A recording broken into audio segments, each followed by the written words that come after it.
அனைவருக்கும் வணக்கம். திடீர்னு இந்தியாவுக்கும் பாகிஸ்தானுக்கும் இடையே பயங்கரமான பிரச்சனைகள் தொடங்கி இருக்குது நண்பர்களே. இன்னும் நேரடியாக அடிச்சுக்கல, அவ்வளோதானே ஒழிய பயங்கரமான மோதல்கள் நடந்து வருது.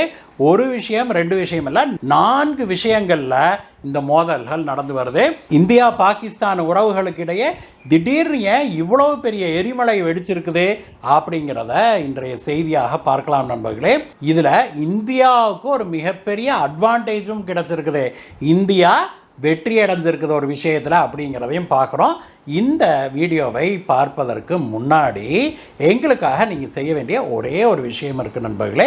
கீழே இருக்கிற சப்ஸ்கிரைப் பட்டனை எங்களுக்காக தட்டுங்க. நம்ம சேனலை சப்ஸ்கிரைப் பண்ணிவிட்டு வாங்க வீடியோ பார்க்கலாம்.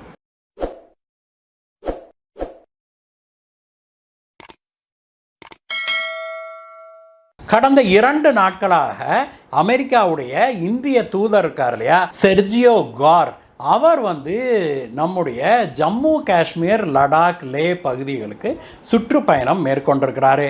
நேற்று முன்தினம் ஜம்மு காஷ்மீர் வந்தவர் நம்முடைய ஜம்மு காஷ்மீரின் முதலமைச்சரான திரு ஒமர் அப்துல்லாவையும் சந்தித்து பேசினார். அதற்கு பிறகு செய்தியாளர்கள்கிட்ட பேசிய திரு செர்ஜியோ கார் என்ன சொன்னார் அப்படின்னாக்க, ஜம்மு காஷ்மீர் இந்தியாவுடைய ஒருங்கிணைந்த பகுதி அப்படின்னு சொல்லி அவர் சொன்னார். அது இப்பொழுது பெரும் புயலை கிளப்பி இருக்குது பாகிஸ்தானில். ஏன்னா இதில் 2-3 விஷயங்கள் உள்ளடங்கி இருக்குது. ஒன்று என்னன்னா, இது ட்ரம்ப் அவர்களுடைய ஒப்புதல் இல்லாமல் சொல்லியிருக்க மாட்டார் செர்ஜியோ கார் அப்படிங்கிறாங்க. ஏன்னா செர்ஜியோ கார் ட்ரம்ப் அவர்களுடைய நெருங்கிய நண்பர். அவருக்கு சர்வதேச ராஜதந்திரத்தில் எந்த அனுபவமும் கிடையாது. ஆனால் ட்ரம்ப் அவர்களுடைய நெருங்கிய நண்பர் அப்படிங்கிற ஒரே குவாலிஃபிகேஷனை வச்சு அவரை ரொம்ப சென்சிட்டிவான இந்தியாவுடைய அமெரிக்க தூதராக அவரை நியமித்தார் ட்ரம்ப். அதனால் செர்ஜியோ கார் இவ்வளோ ஒரு பெரிய விஷயத்தை சொல்லியிருக்கிறார் அப்படின்னா அது நிச்சயமாக ட்ரம்ப்புடைய ஒப்புதல் இல்லாமல் நடந்திருக்காது அப்படிங்கிறது தான் இதில் மிக முக்கியமான பாயிண்ட்டே.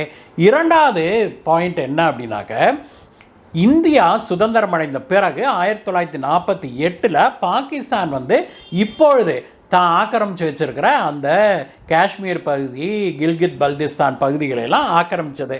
அப்போ தான் ஜம்மு காஷ்மீருடைய அரசர் இந்தியாவுக்கு பறந்து இந்தியாவோடு நாங்கள் இணைந்து கொள்கிறோம் அப்படின்னு ஜம்மு காஷ்மீர், லடாக்கை இந்தியாவோடு இணைத்தார். அதற்கு பிறகு இந்தியா இராணுவத்தை அனுப்பி அந்த பாகிஸ்தான் பிடிச்சு வச்சிருந்த அந்த 40% பகுதியை பிடிக்கவே இல்லை. அப்போ பிரதமராக இருந்த திரு ஜவஹர்லால் நேரு அந்த மாதிரி வயலன்ஸ் எல்லாம் நாம் பண்ண மாட்டோம், நாம் சமாதான புறாவை பறக்க விடலாம், பாகிஸ்தான் சர்வதேச நாடுகள் சொன்னால் அடிபணியும் அப்படின்னு நேராக ஐக்கிய நாடுகள் சபைக்கு போய் ஐக்கிய நாடுகள் சபையில் சில தீர்மானங்களும் நிறைவேற்றினாங்க. என்னென்னா 1948 நிறைவேற்றப்பட்ட அந்த தீர்மானம் என்ன சொல்லுது, கொஞ்ச காலம் செட்டிலான பிறகு முதல்ல டீமிலிட்டரைஸ் பண்ணுறது, 2 நாட்டு இராணுவங்களும் அந்த பகுதியை விட்டு வெளியேற பிறகு அங்கே அமைதி திரும்பின பிறகு அந்த பகுதி மக்கள், இந்த பக்கம் ஜம்மு காஷ்மீர், லடாக்கு, அந்த பக்கம் பாகிஸ்தான் ஆக்கிரமிப்பு காஷ்மீர், அப்புறம் கில்கித் பல்திஸ்தான், இந்த மக்கள் ஒரு பிளெபிசைட் நடத்துறது.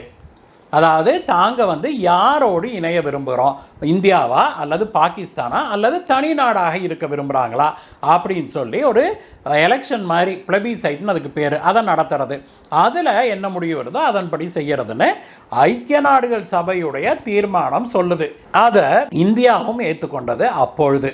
அதற்கு பிறகு இந்திய பாகிஸ்தான் உறவுகள் மோசமடைஞ்சது, இந்திய பாகிஸ்தான் போர் மூண்டது. அதுக்கப்புறம் 1972 ஷிம்லா அக்ரிமெண்ட்டு, 1990களில் லாகூர் டிக்ளரேஷன், இதெல்லாம் செய்த பிறகு இந்த டிக்ளரேஷன்லாம் வந்தபோது இந்தியா என்ன சொல்லிடுது, இந்த டிக்ளரேஷன்லையே எந்த பிரச்சனையாக இருந்தாலும் இனிமேல் 3வது நாடு தலையிடக்கூடாது, இந்தியாவும் பாகிஸ்தானும் நேரடியாக நாங்கள் பேச்சுவார்த்தை நடத்தி தீர்த்துக்குவோம் அப்படின்னு தான் அந்த லாகூர் டிக்ளரேஷன், ஷிம்லா அக்ரிமெண்ட்லாம் சொல்லுது. அதனால் ஐக்கிய நாடுகள் சபையுடைய மத்தியஸ்தத்தை நாங்கள் ஏற்றுக்கொள்ள மாட்டோம்னு இந்தியா சொல்லிடுச்சு. பாகிஸ்தானும் அப்பொழுது ஒப்புக்கொண்டது. ஆனாலும் பாகிஸ்தான் தொடர்ந்து இந்த ஜம்மு காஷ்மீர் பகுதி, இந்தியாவுடைய ஜம்மு காஷ்மீர் தங்களுக்கு சொந்தமானதுன்னு சொல்லிக்கிட்டு வருது. உலகத்தில் எல்லா ஃபோரம்லையும் அது போய் இது சொல்கிறத வழக்கமாக வச்சுருக்குது. பாகிஸ்தானுக்கு சப்போர்ட் பண்ணுகிற மேற்கத்திய நாடுகள் எல்லாம் நேற்று முன்தினம் வரைக்கும் அமெரிக்கா உட்பட நேற்று முன்தினம் வரைக்கும் பாகிஸ்தானுக்கு ஆதரவான நிலைப்பாடு தான் எடுத்தாங்க. இத்தனை ஆண்டு காலமாக ஜம்மு காஷ்மீர் இந்தியாவுடைய ஒரு ஒருங்கிணைந்த பகுதி அப்படின்னு அமெரிக்கா ஏற்றுக்கவே இல்லை. அதுதான் அங்கே பாயிண்ட்டே. இத்தனை ஆண்டு காலமாக அமெரிக்கா இதை வந்து டிஸ்பியூட்டட் டெரிட்டரி, இன்னும் சர்ச்சைக்குரிய பகுதி, அதனுடைய எதிர்காலம் இன்னும் நிர்ணயிக்கப்படவில்லை, அதனுடைய நிலை இன்னும் நிர்ணயிக்கப்படவில்லை அப்படின்னு தான் அமெரிக்கா சொல்லி வந்தது. இதை முதலாக ட்ரம்ப்புடைய ரைட் ஹேண்டான செர்ஜியோ கோர் வந்து அதை முறியடிச்சிருக்கிறாரு. முதல் முறையாக அமெரிக்கா ஜம்மு காஷ்மீர் வந்து இந்தியாவுடைய ஒருங்கிணைந்த பகுதி அப்படின்னு சொல்லியிருக்குது. இதுதான் வந்து இப்பொழுது பாகிஸ்தானில் பயங்கரமான ஒரு புயலை கிளப்பி இருக்குது அப்படின்னே சொல்லணும். இவர் பேசி முடிச்சாரோ இல்லையோ அடுத்த செகண்டே வந்து அங்கே பயங்கர டென்ஷன் ஆயிடுச்சு பாகிஸ்தான். உடனடியாக அவங்க நாட்டில் இருக்கிற அமெரிக்க தூதரை நேரில் அழைச்சு அவங்களுடைய வெளியுறவுத்துறை அமைச்சர் தங்களுடைய நாட்டின் கடுமையான கண்டனத்தை தெரிவித்தார். அதில் அவர் என்ன சொல்லியிருக்கிறாருன்னா, இத்தனை ஆண்டு காலமாக கொண்டிருந்த நிலைப்பாட்டை நீங்கள் சுயமாக தன்னிச்சையாக நீங்கள் மாற்றிக்கொண்டது துரதிர்ஷ்டவசமானது. அதை நாங்கள் ஏற்றுக்கொள்ள மாட்டோம். நீங்கள் ஜம்மு காஷ்மீர் வந்து இந்தியாவது அப்படின்னு சொல்லதை நாங்கள் ஏற்றுக்க மாட்டோம். இது கடுமையான கண்டனத்துக்குரியது அப்படின்னு சொல்லி அடிமை பாகிஸ்தான் தன்னுடைய முதலாளியான அமெரிக்காவுக்கு கண்டனம் தெரிவிக்குது. இதை விட வேடிக்கை வேறு எதுவுமே இருக்க முடியாது.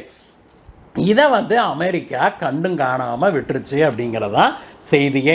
பாகிஸ்தான் இப்படி டென்ஷன் ஆன பிறகாவது செர்ஜியோ கோர் கம்முன்னு இருந்தாரா அடங்கினாரான்னு பார்த்தா அதுதான் இல்லை. இந்தியாவுடைய அமெரிக்க தூதர் இன்னும் ஜம்மு காஷ்மீரில் தான் இருக்கிறாரு. நேற்றைய தினம் அவர் லடாக் போய் லடாக்கில் இருந்து லே பகுதிக்கு போகிறாரு. லே வந்து இந்திய சீன எல்லை பகுதியில் இருக்கிற ஒரு பிராந்தியம். அந்த இடத்துல தான் 2020 இந்தியாவுக்கும் சீனாவுக்கும் இடையே சண்டை நடந்தது இல்லையா, கல்வான் பிரச்சனை. அது நடந்தது இந்த லே பகுதியில் தான். இந்திய சீன எல்லை வரைக்கும் இந்தியாவுக்கான அமெரிக்க தூதர் போயிருக்கிறது சைனாவில் பெரும் டென்ஷனை ஏற்படுத்தி இருக்குது. ஆனால் இதுவரைக்கும் சீனா இது தொடர்பாக வாயை திறக்கவில்லை.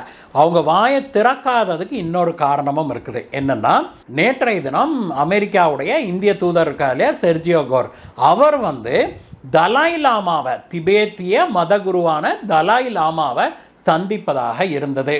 அவரை சந்திப்பாரு அப்படின்னு பலரும் எதிர்பார்த்தாங்க. ஆனால் கடைசி நிமிஷத்தில் அந்த ப்ரோக்ராமை வந்து கேன்சல் பண்ணிட்டாங்க.